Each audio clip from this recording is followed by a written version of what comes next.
la universidad, Sergio Arboleda presenta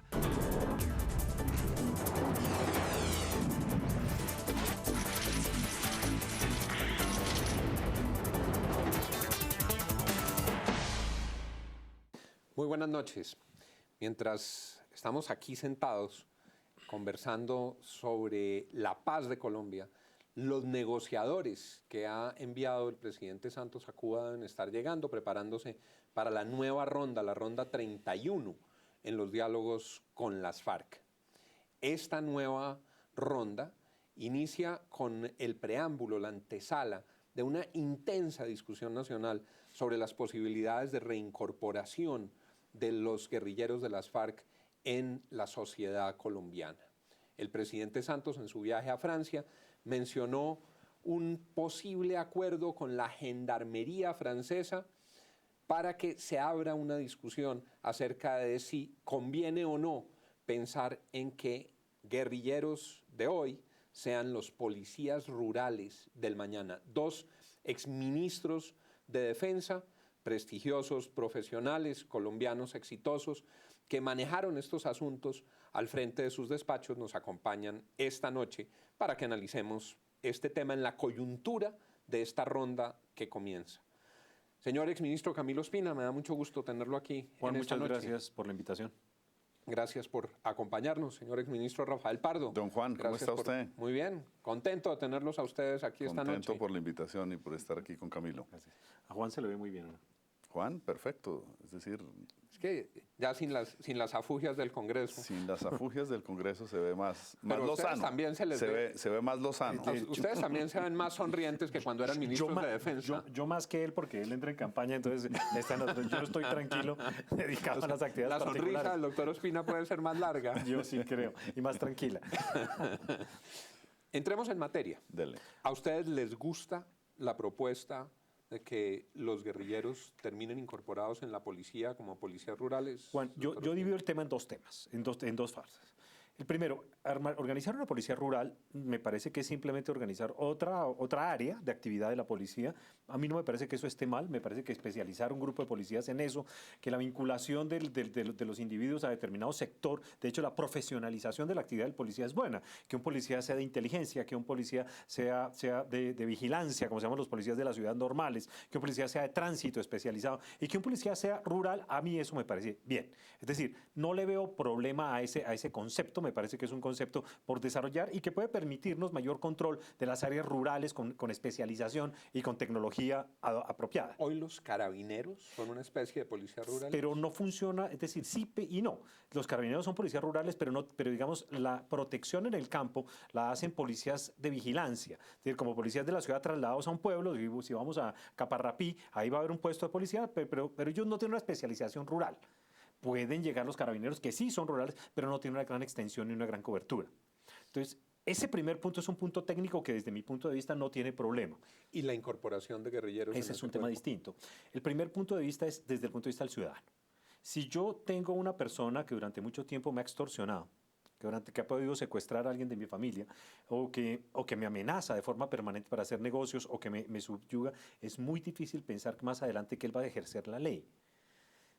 Uno no se cierra las hipótesis, es decir, yo tampoco me cierro las hipótesis del todo, pero me parece difícil aceptarlo y me parece que transferir la ley, el uso y el ejercicio y la protección de la ley a alguien que históricamente la ha violado es muy complicado y para el ciudadano va a ser muy difícil de aceptar. Es decir, me parece que es un sapo difícil y que yo no sé cómo reaccionen las comunidades. Es decir, más que la parte jurídica se arregla. La parte legal no tiene problema, eso es una norma, una reforma se hace. El punto es, ¿hasta qué punto eso impacta en la credibilidad que puede tener la gente de las instituciones? Doctor Pardo. Sí, yo creo que son los dos temas que dice Camilo. El de la policía rural. Entonces le voy a contar una pequeña historia. Cuando hicimos la reforma de la policía en el año 93, se hizo una división tajante entre la policía urbana y la policía rural. Usted era consejero de seguridad. Yo era ministro de defensa.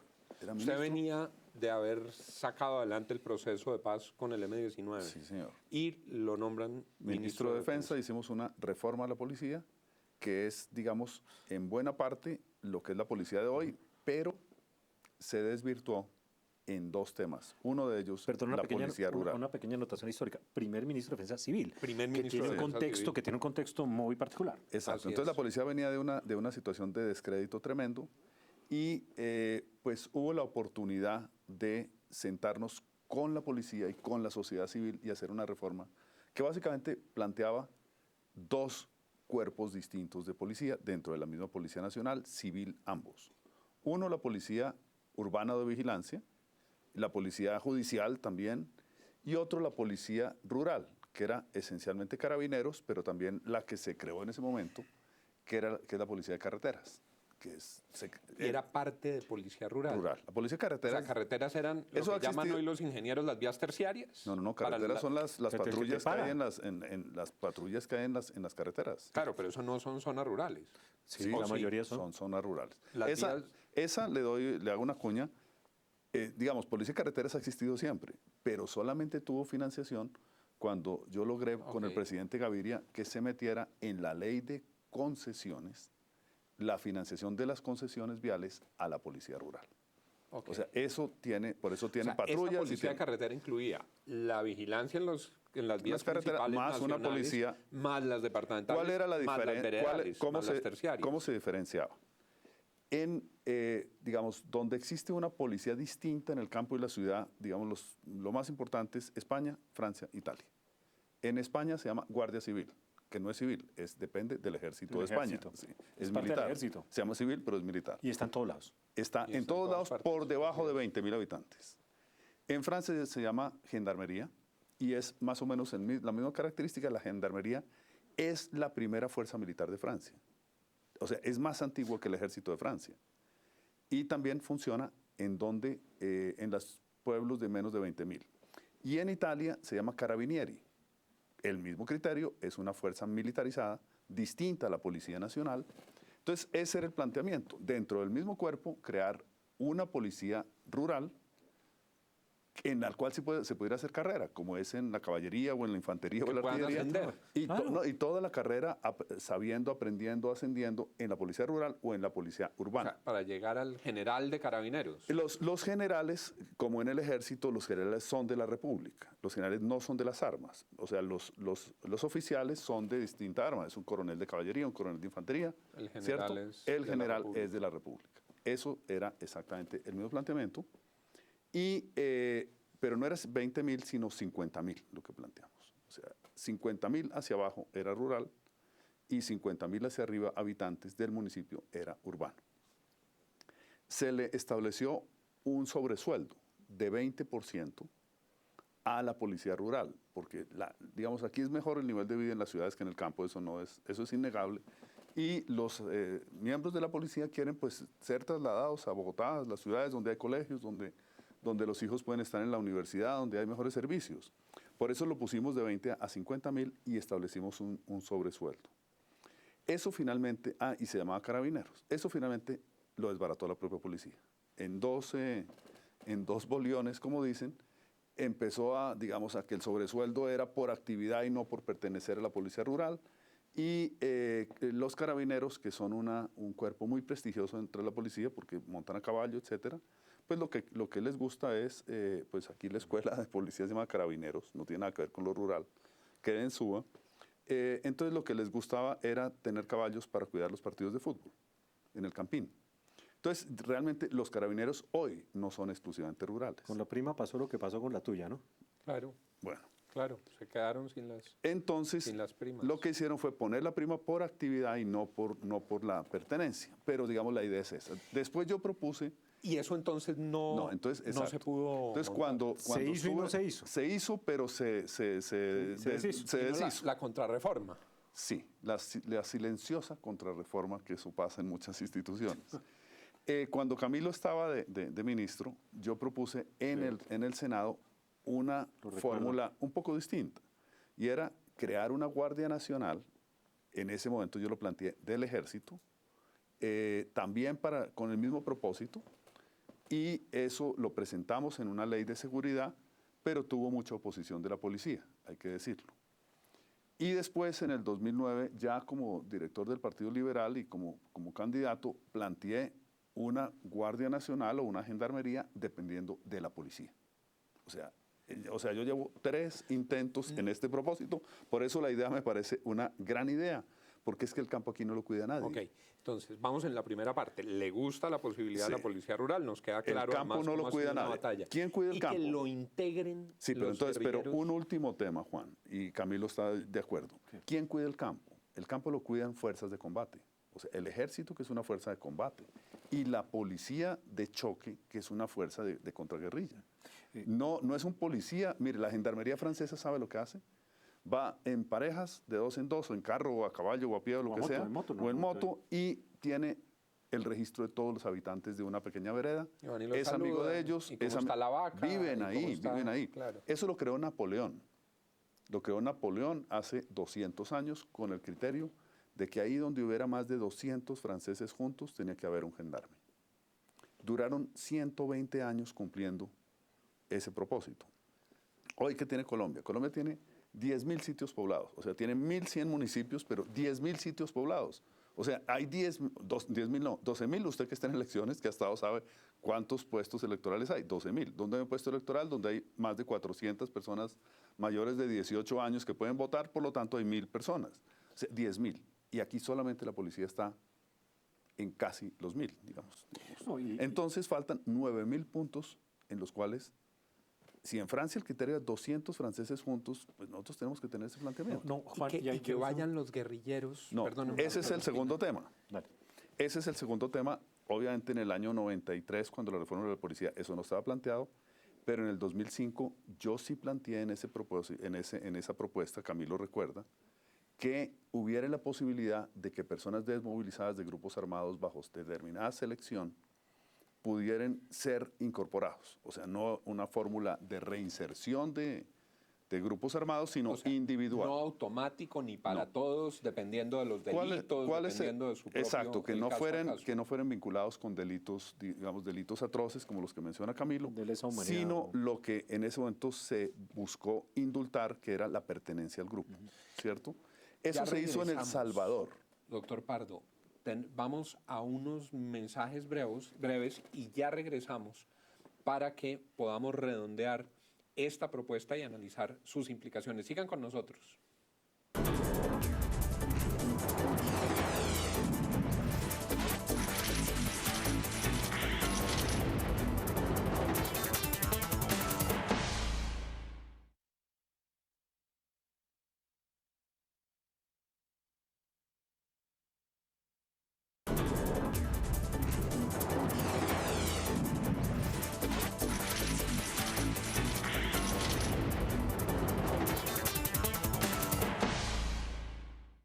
Le he oído decir a usted, doctor Ospina, que aquí se roban una vaca y ahí mismo llaman al general a la brigada. Correcto. ¿Qué puede hacer un general del ejército frente al robo de una vaca? Pues de pronto si es un grupo guerrillero o algo por el estilo, lo podrá hacer, pues son fuerzas de choque. Pero investigar quién se robó la vaca, cuál es el grupo de cuatreros de la región, eso no lo va a poder hacer el ejército. Cada actividad tiene un nivel de profesionalismo. Es decir, para hacer una investigación criminal, lo lógico es que lo haga la policía o la fiscalía, que son los llamados a hacerlo. Eso es lo que a mí sí me parece que es correcto del tema de tener una policía especializada en el campo, que tenga los contactos y la tecnología que se requiere en el campo. Es distinta a la que hay acá. Nos iba a dar el ejemplo de El Salvador, doctor Pardo. Sí, digamos, para desvirtuar, o sea, son buenos o malos ejemplos, eso no. En El Salvador, después de que se hizo la paz, o parte de los acuerdos de paz, esto no creo que deba ser parte de los acuerdos, es mi opinión. Yo creo que esta es una reforma necesaria para la seguridad del campo, independientemente de los acuerdos de paz de La Habana. En El Salvador se hizo, como parte de los acuerdos, la terminación del ejército y la incorporación y la creación de una Policía Nacional Civil. Eso fue parte de los acuerdos de paz, eso no es lo que estamos haciendo aquí. No. Que es una imitación de lo que existe en Costa Rica. Ese modelo salvadoreño es el modelo costarricense sin guerra, pero básicamente... Que es el modelo sin ejército. Es una Policía Nacional Civil, pero ahí se estableció por ley y por acuerdo entre guerrilla y gobierno una cuota de 10% de guerrilleros y 10% de exmilitares. La paz en El Salvador fue hace 20 años. 20 años casi. O sea, hoy nadie se distingue de nadie, todo el mundo es lo mismo, o sea, es una policía como cualquier otra, o sea. Entonces yo creo que no es tan insólito Pero yo lo planteé, en ese momento los grupos eran, con el que se estaba tramitando su reincorporación eran los paramilitares. Esto yo se lo llevé al gobierno, por supuesto.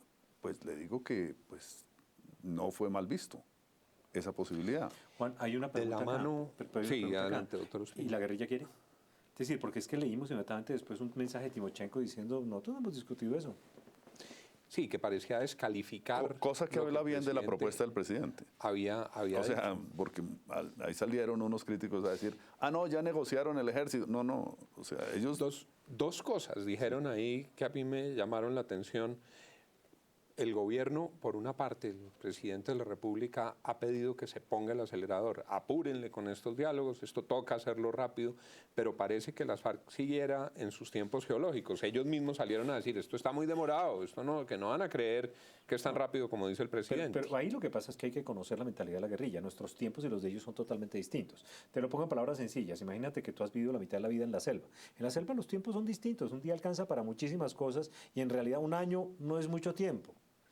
Para uno, en la velocidad de la ciudad, un año es muchísimo tiempo, un mes es muchísimo tiempo, una semana puede ser mucho tiempo. Con esta tasa de interés que hay. Además, eso sí es con culebras a bordo. Entonces, digamos, los tiempos de las FARC son muy distintos. Eso es de lo primero que uno aprende con ellos, ¿no? Los tiempos de ellos son muy distintos a los de uno. Hablábamos ahora, al iniciar el programa, que Humberto de la Calle y su equipo arrancan mañana el ciclo 31. Cuando usted negoció la paz con el M-19, ¿cuántos ciclos de conversaciones, cuántas rondas de conversación hicieron? Pues digamos, todo el proceso duró un año.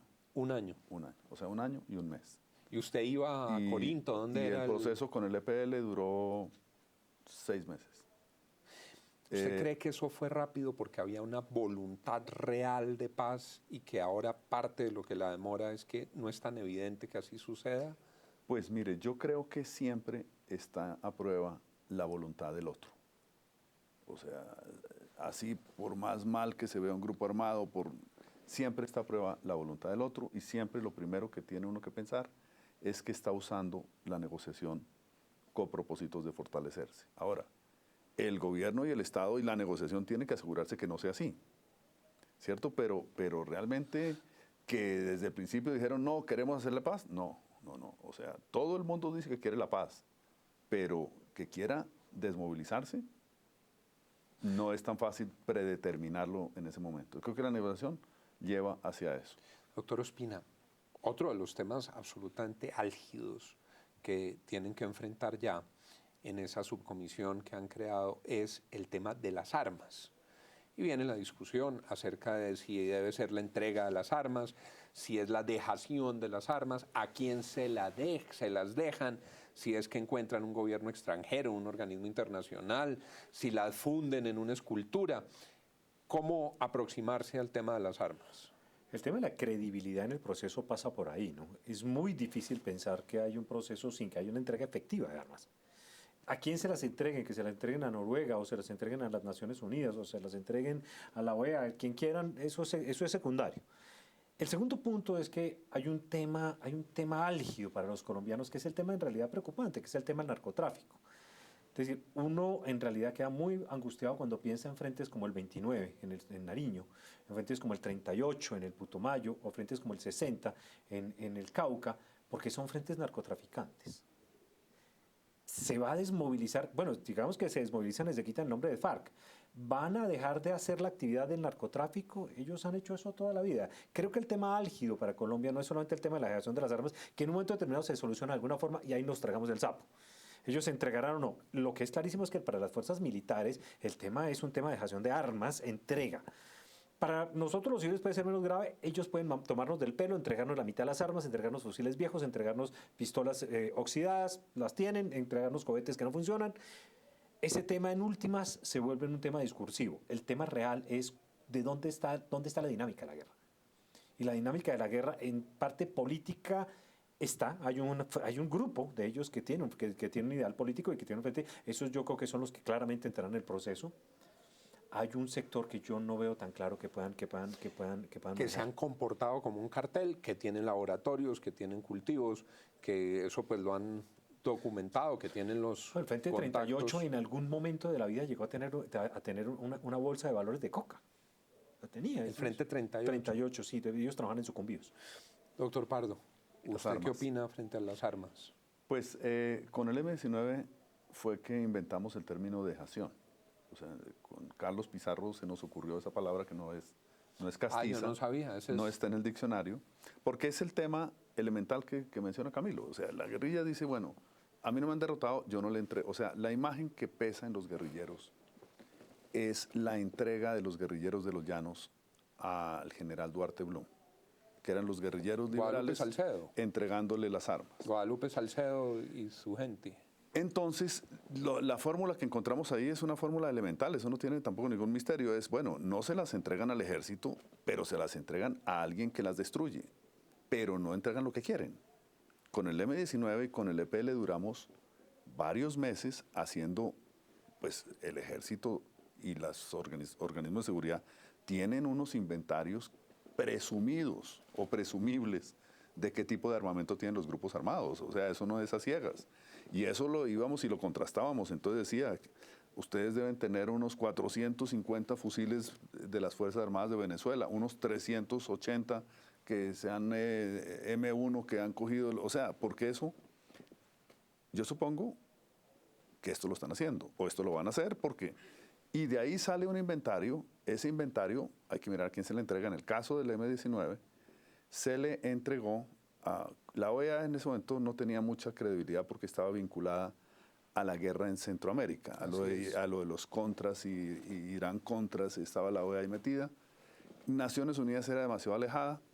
Se ocurrió al presidente Barco, que era un liberal convencido, y que estaba en el proceso de ingresar el Partido Liberal a la Internacional Socialista, dijo, pues entréguensela a la Internacional Socialista, y eso pasó ¿Y así. se le entregaron a la Internacional Bueno, Socialista? la Internacional Socialista, esto ya es, pues difícilmente existe. Hoy difícilmente Pero digo, existía. en ese Es momento... un organismo político. Entonces, sí, se acordó a la Internacional Socialista, yo quedé con esa tarea y entonces... Ya estaba, mejor dicho, ya iba, la fecha de elecciones se acercaba, había que, ya estaba el inventario, las armas, los cajones, las granadas, todo ahí. ¿Y qué hace con eso? Entonces yo buscaba al Internacional Socialista y ahí me salvó, pues a mí no, sino pues a mi cargo, García Márquez.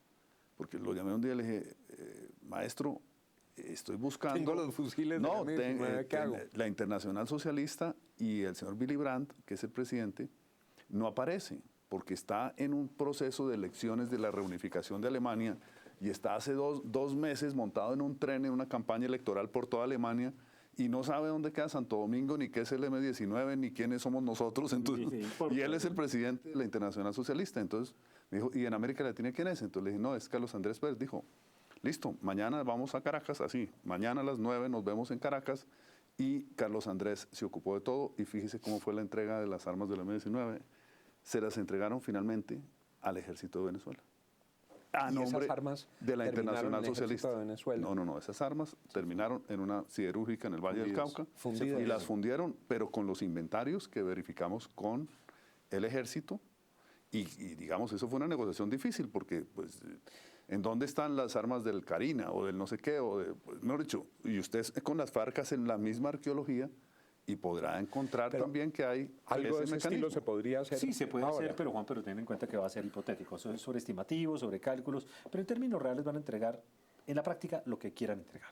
Sí, pero también la discusión es, en la práctica, cualquiera que se quiera armar compra las armas. Compra las armas. Sí, Entonces, o sea, digamos, eso sí. esto es una discusión de alguna forma importante para el tránsito del proceso, pero el que quiera comprar no lo va a comprar. Salvo pero lo con importante... algunas armas largas, por ejemplo, No. los misiles tierra-aire, Por que ejemplo, el propio en ministro de cualquier Defensa dijo cosa que ese, sí. tenía. En El Salvador la negociación final de la guerrilla de El Salvador fue sobre los misiles. Claro. O sea, los fusiles y eso Porque, hicieron una entrega, pues ahí. Juan, por pero eso- finalmente por eso había lo un menciono. inventario, Sí, claro, un inventario de los tierra-aire ¿Por y qué eso los fue lo que misiles? entregaron. Porque Cuando el comandante, doctor Ospina, del Comando Sur de Estados Unidos, dijo que aquí había 7 misiles tierra-aire en propiedad de las FARC, yo mandé un derecho de petición y me dijeron que sí que había, me lo contestó el Ministerio de Defensa, Sí. que efectivamente había uno que estaba desactivado, que habían decomisado otro, pero que había 5 que tienen las FARC. son transmitidos desde Nicaragua. llegados. Pero, ¿y cuál es la importancia de los misiles tierra-aire? Que la ventaja del Estado es el aire.